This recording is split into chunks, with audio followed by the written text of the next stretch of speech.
we were approached by the U.S. to accept third-party nationals who were being removed from the U.S. And we agreed with them that West African nationals, were acceptable. My people. So Ghana just became the latest African country to accept U.S. deportees. And the backlash has been immediate. Social media lit up, people questioning, why would Ghana agree to this? Are they selling out? Are they getting paid for this? But there's a twist. These weren't random migrants.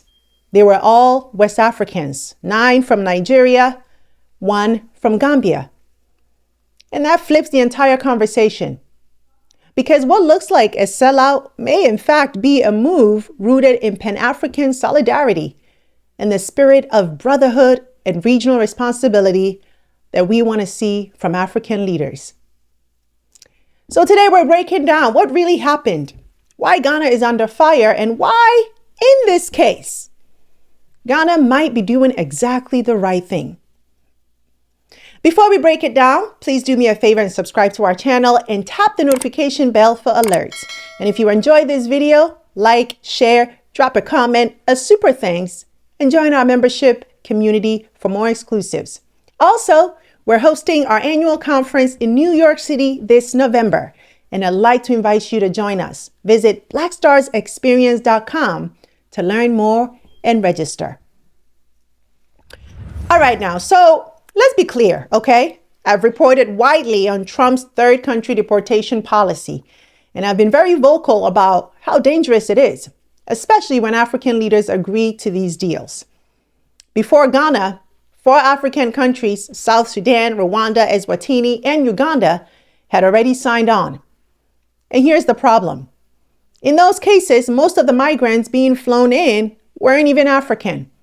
They were people from as far as Latin America, the Middle East, and Asia who are detained here in the U.S. and are now deported to Africa because their home countries refuse to accept them.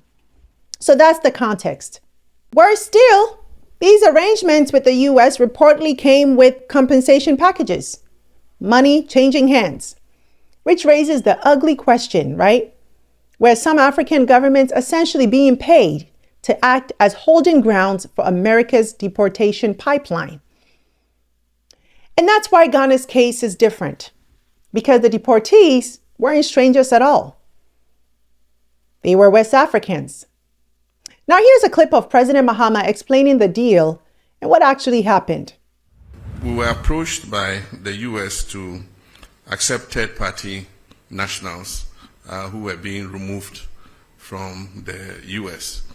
And we agreed with them that West African nationals, were acceptable because all our fellow West Africans don't need a visa to come to our country.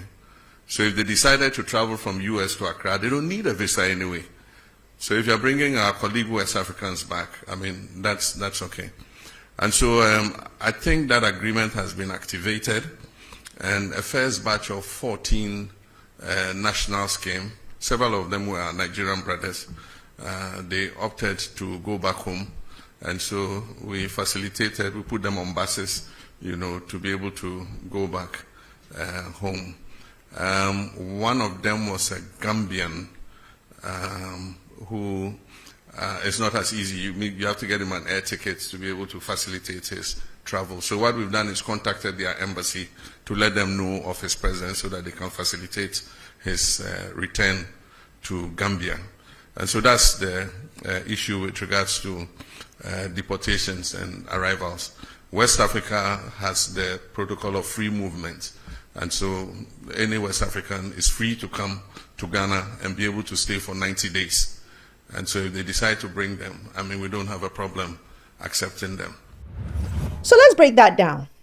President Mahama said the U.S. approached Ghana to accept deportees. And Ghana drew a line. Sure, but only West Africans. Why? Because under ECOWAS law, every West African has the right to enter Ghana without a visa and stay up to 90 days. He said, if you're bringing our fellow West Africans back, that's okay. They don't need a visa to come here anyway. And here's how it played out. The first batch of 14 arrived. Most were Nigerians. Ghana processed them and put them on buses straight back to Nigeria. One Gambian needed a flight, so Ghana contacted the Gambian embassy to arrange his return. That's not selling out. That's Ghana applying regional law, practicing Pan-African solidarity, and making sure deportees were treated with dignity and order, not stranded in cages thousands of miles away. And let's also watch this clip of Ghana's Foreign Minister Samuel Okudzeto-Ablakwa defending the country's decision. The government of Ghana took the principled and humanitarian decision to accept the limited number of West African nationals deported from the United States under exceptional circumstances, in line with Ghana's long-standing Pan-African ideals and unwavering commitment to regional solidarity. So the foreign minister calls it a principled and humanitarian decision rooted in Pan-African ideals and Ghana's long-standing commitment to regional solidarity. In other words, this wasn't about doing America's bidding. It was about standing up for fellow West Africans who were trapped in detention, facing psychological and physical stress, and even the risk of being dumped in unsafe countries with no stability or human rights protections. Ablakwa also revealed something critical. Ghana didn't just open the doors blindly. The government insisted on independent vetting of every individual before they stepped foot on Ghanaian soil. He was clear. Hardened criminals would never be accepted. This wasn't about compromising Ghana's security. It was about balancing compassion with protection. And he shut down the money rumors once and for all. Ghana has not received and does not seek any financial compensation. Zero. Instead, the decision was grounded purely on humanitarian principle and Pan-African solidarity. And as Ablakwa puts it, Ghana is standing up for our brothers and sisters in distress, and that should not be twisted into an endorsement of Trump's immigration agenda. So that's the key distinction. Ghana wasn't validating Washington's policy. It was simply stepping in to protect Africans on African terms. Now, my people, we can't look at this deportee deal in isolation because Ghana, like so many African nations, has been feeling the weight of tense U.S. foreign policy. Let's set the stage. In just the past few months, Ghana has been hit with a 10% tariff hike, which was later pushed to 15%. It was listed among 36 countries facing a U.S. visa ban.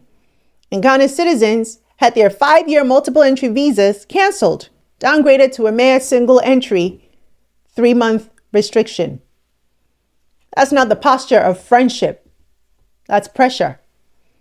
But take a look at this clip of Mahama painting a picture of where Ghana-U.S. relationship stands. It's about Ghana-U.S. relations. First, we were slapped with 10% tariff that was increased to 15%. And then we're included in 36 countries that were going to be placed on a visa ban. But in the meantime, all 5-year visas were cancelled and we were restricted to single entry 3 months. It shows the tightening situation in our foreign relations, but I do think that we still enjoy good relations with the United States of America. Now let's break that down. On one hand, Mahama is being diplomatic, right? Saying Ghana still enjoys good relations with Washington. But the reality is clear. The U.S. has been squeezing Ghana economically, politically, and even in terms of mobility. So when America comes knocking with a deportee deal, it's not happening in a vacuum. Ghana is weighing the pressure of tariffs, visa bans, and its broader strategic ties. Yet, and here's the key, my people, even under that pressure, Ghana drew a red line. It would only accept West Africans, and only on ECOWAS terms. That's Ghana navigating a tough geopolitical landscape while still holding onto regional principles. So, my people, where do we go from here? Yes, Ghana is under fire. Yes, the U.S. is applying pressure. And yes, migration policies are messy. But in this case, Ghana did the right thing. It stood on Pan-African principle, invoked ECOWAS law, and made sure that fellow West Africans weren't left to rot in detention or dumped in unsafe countries. No cash, no shady deal, just a tough choice made on the basis of solidarity and humanity. And that's the bigger lesson. Even in the face of global power dynamics, Africa can still act on its own terms, not just as pawns, but as responsible actors upholding dignity, law, and community. So now I want to hear from you. What's your take on this? Do you agree with me that this was the right move from Ghana, or are you still on the fence about this? And the bigger question is, should other African nations follow Ghana's lead? Should we as a continent create stronger regional frameworks to handle these crises ourselves, instead of waiting for Washington or Brussels or whoever to dictate the terms? Drop your thoughts in the comments and let's have this conversation together, because this isn't just Ghana's test, it's Africa's. And don't forget to like, share, and subscribe so we can continue building this global conversation. That's it for today's show. Thanks so much for watching. I'm Sandra Babu-Boateng. And until next time, take care.